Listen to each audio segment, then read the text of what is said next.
Hi friends, ഇന്ന് നമ്മൾ എത്തിയിരിക്കുന്നത് മാംഗ്ലൂരാണ്, അതായത് മംഗലാപുരം. ഇവിടുത്തെ കുറച്ച് വിശേഷങ്ങളായിട്ടാണ് ഇന്നത്തെ വീഡിയോ.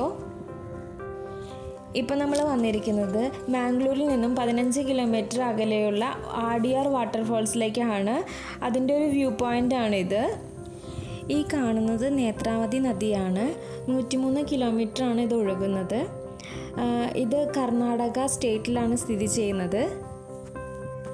ഈ നദി നേരെ പോകുന്നത് അറബിക്കടലിലേക്കാണ്.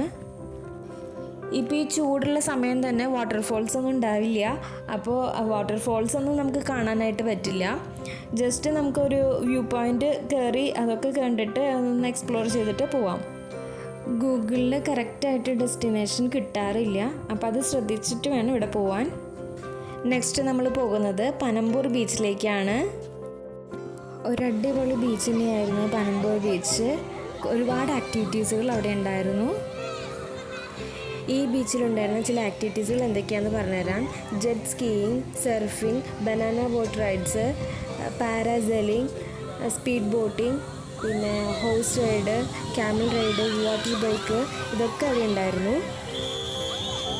അതുപോലെ തന്നെ swimming, sun bathing, dolphin viewing, ഇതൊക്കെ അവിടെ തന്നെ ഉണ്ടായിരുന്നു. കടലിലേക്ക് കൂടുതൽ ദൂരം പോകുമ്പോൾ അവരിനെ വിളിക്കാൻ വേണ്ടിയിട്ടാണ് കേട്ടോ ഇങ്ങനെ വിസിലൊക്കെ അടിക്കുന്നത്.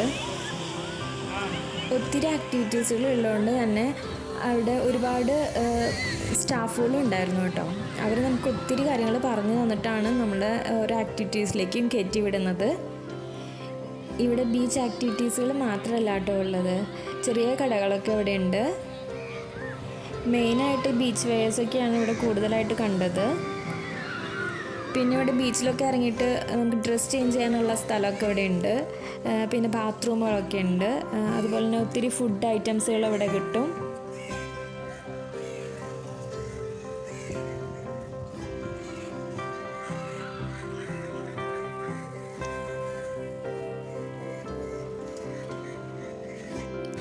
പിന്നെ എനിക്ക് ക്യാമൽ റൈഡൊക്കെ നടത്തണമെന്ന് തോന്നിയായിരുന്നു കേട്ടോ. അപ്പോൾ ക്യാമലിൻ്റെ ഒക്കെ അടുത്തുനിന്ന് കുറേ ഫോട്ടോ ഒക്കെ എടുത്തപ്പോഴാണ് കേട്ടോ അങ്ങനെ ഒരു ആഗ്രഹമൊക്കെ വന്നത്.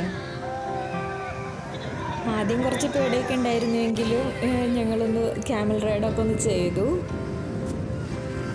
ക്യാമലിൻ്റെ പുറത്ത് കയറാനും ക്യാമലിൽ നിന്ന് ഇറങ്ങാനും വേണ്ടിയിട്ട് സ്റ്റെയർസൊക്കെ വെച്ചിട്ടുണ്ടായിരുന്നു. അപ്പോൾ കയറാൻ ഇറങ്ങാൻ നമുക്ക് വലിയ ബുദ്ധിമുട്ടൊന്നും ഉണ്ടായിരുന്നില്ല. നല്ല അടിപൊളി റൈഡായിരുന്നു കേട്ടോ അത് ചെയ്യാൻ പറ്റുന്നവരാണെങ്കിൽ ഒന്ന് ചെയ്ത് നോക്കണം, അപ്പോഴേ അത് മനസ്സിലാവുള്ളൂ. നെക്സ്റ്റ് നമ്മൾ പോയത് സ്പീഡ് ബോട്ട് കയറാനായിരുന്നു കേട്ടോ. സ്പീഡ് ബോട്ടിൽ കയറിയ വീഡിയോസൊന്നും നമുക്ക് എടുക്കാൻ പറ്റിയില്ല, കാരണം നമുക്ക് ഫോണിൽ ഇങ്ങനെ കൈ പിടിച്ചിട്ട് അതിൽ കയറി വീഡിയോ എടുക്കാനൊന്നും പറ്റിയില്ല. അതൊരു വലിയൊരു എക്സ്പീരിയൻസ് തന്നെയായിരുന്നു.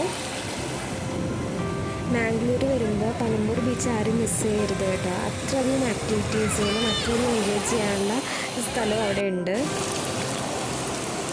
ഇപ്പോൾ നിങ്ങൾ അകലെ നോക്കിയാൽ കാണാം പാരാസെയിലിങ്.